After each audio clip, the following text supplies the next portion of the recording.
Dutch Republic, also known as the Republic of the Seven United Netherlands, was one of the most remarkable polities in early modern Europe. It emerged in the late 16th century as a bastion of Protestant independence from Habsburg Spain and evolved into a global commercial powerhouse by the 17th century. The Dutch Golden Age, roughly spanning from the late 16th century to the early 18th century, was characterized by economic innovation, cultural flowering, and maritime dominance. Central to this transformation was the emergence of a capitalist economy driven by a powerful merchant oligarchy whose influence shaped the political, social, and economic landscape of the Republic. Origins of the Dutch Republic. The Dutch Republic was officially established in 1581 with the Act of Abjuration, which declared independence from the Spanish crown under Philip II.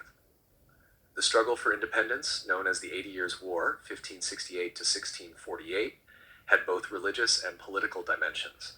The northern provinces, mostly Calvinist, rebelled against the Catholic and absolutist rule of Spain. This resistance culminated in the formation of the Union of Utrecht, 1579, which laid the foundations for the federal structure of the new republic. The Republic's success in resisting Spanish domination owed much to its decentralized political structure, which allowed for considerable autonomy among the 7 provinces. Among them, Holland emerged as the dominant province due to its wealth, urban development, and strategic ports such as Amsterdam and Rotterdam. Rise of capitalism. The Dutch Republic is often cited by historians as the birthplace of modern capitalism. Its economic model combined market freedom, financial innovation, and global trade networks. Several key developments underscored the Dutch embrace of capitalist principles. 1. Financial institutions. One of the earliest examples of capitalist infrastructure was the Amsterdam Stock Exchange, founded in 1602 alongside the Dutch East India Company, VOC. It became the world's first official stock market, where shares in joint stock companies could be bought and sold. This innovation allowed for the accumulation and redistribution of capital on an unprecedented scale. The Bank of Amsterdam, established in 1609, served as a central clearinghouse for bills of exchange and stabilized the monetary system by offering standardized coinage. Its reliability attracted investors from across Europe and made Amsterdam the financial center of the continent. Taffer 2. Joint stock companies. The Dutch pioneered the concept of joint stock corporations. The VOC, chartered in 1602, and its counterpart, the Dutch West India Company, WIC, chartered in 1621, were granted monopolies on trade in Asia and the Americas, respectively. These companies pooled capital from multiple investors, spreading risk and enabling ventures on a scale far beyond the capabilities of individual merchants. The VOC, in particular, became the largest trading company in the world, with its own army, navy, and administrative structures. It established trading posts and colonies across Asia, including in present-day Indonesia, India, and Japan. The profits generated from the spice trade enriched Dutch investors and the state alike. 3. Maritime and commercial infrastructure. The Dutch developed a highly efficient commercial and shipping infrastructure. The vloot, a type of cargo vessel, was cheap to build and operate and could transport large volumes of goods. Dutch shipyards produced ships faster and more economically than any of their competitors, which contributed to the Republic's dominance in global shipping.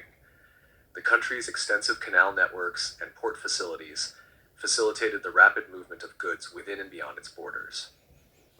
Amsterdam, known as the warehouse of the world, was the central hub where spices, textiles, sugar, grain, and precious metals were traded and stored. The merchant oligarchy. While the Dutch Republic maintained republican institutions and federal structures, its governance was dominated by a narrow elite composed of wealthy merchants and patricians, often referred to as the regenten. These men formed a merchant oligarchy, controlling urban governments, provincial states, and even the States General, the federal governing body. 1. Political structure. The Dutch Republic did not have a monarch. Instead, power was distributed among the States General, the provincial states, and local urban councils.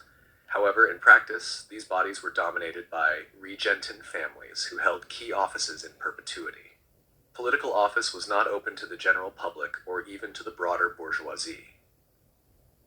The oligarchic nature of the republic was further reinforced by the absence of popular elections for most positions. Although each province retained a degree of sovereignty, Holland, with its economic clout, had disproportionate influence over national policy. Within Holland, cities like Amsterdam were controlled by powerful merchant families who pursued policies that aligned with their commercial interests. 2. Stadtholder versus republicanism. A recurring tension in the Republic's history was the power struggle between the House of Orange, which provided stadtholders, military and political leaders, and the Republican Regenten, who favored decentralized power. While the House of Orange occasionally gained significant influence, particularly during wartime, the Regenten managed to assert dominance during periods of peace. The most famous example of Republican ascendancy was the First Stadtholderless period, 1650 to 1672, when no Orange prince held office and the Republic was effectively governed by an oligarchic elite led by Johann de Witt, a champion of mercantile republicanism. Economic and cultural consequences. The capitalist economy of the Dutch Republic created unprecedented wealth, much of which was reinvested into culture, science, and urban development. 1. Cultural flourishing. The 17th century was the Dutch Golden Age, not only economically but also culturally. Wealth generated from trade allowed patrons to support artists, scientists, and writers. The Republic produced some of the greatest painters in Western history, including Rembrandt, Vermeer, Frans Hals, and Jan Steen. Their work often depicted scenes of bourgeois domestic life, maritime adventures, and civic pride. Religious toleration and intellectual freedom. Despite its Calvinist backbone, the Republic became a haven for religious minorities and intellectual dissidents. Jews, Huguenots, and even radical thinkers such as Baruch Spinoza found refuge in the Netherlands. The relative freedom of the press and publication contributed to the Republic's reputation as a center of Enlightenment thought and scientific discovery. 3. Urban and demographic growth. The wealth generated by commerce spurred the growth of cities. By the mid-17th century, Amsterdam was one of the largest and most sophisticated urban centers in Europe. The urban population enjoyed a relatively high standard of living, with access to public services, education, and markets. Yet, the benefits of capitalism were not evenly distributed. Laborers, sailors, and colonial subjects often lived in harsh conditions. Enslaved people and indigenous populations in Dutch colonies bore the brunt of the Republic's expansionist and commercial ambitions. Imperial ambitions and global trade. The Dutch Republic's capitalist model extended into its colonial enterprises. The Volk and Wick served as tools of economic imperialism, exploiting resources and labor in Asia, Africa, and the Americas. Colonies such as Batavia, Jakarta, Suriname, and Dutch Brazil were integral to the Republic's economic model. The Dutch were major players in the transatlantic slave trade, supplying enslaved Africans to plantations in the Americas. The profits from slavery and colonial exploitation were reinvested in domestic industries, infrastructure, and art, highlighting the darker side of the Golden Age.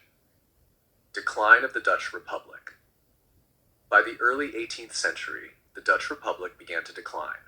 Several factors contributed.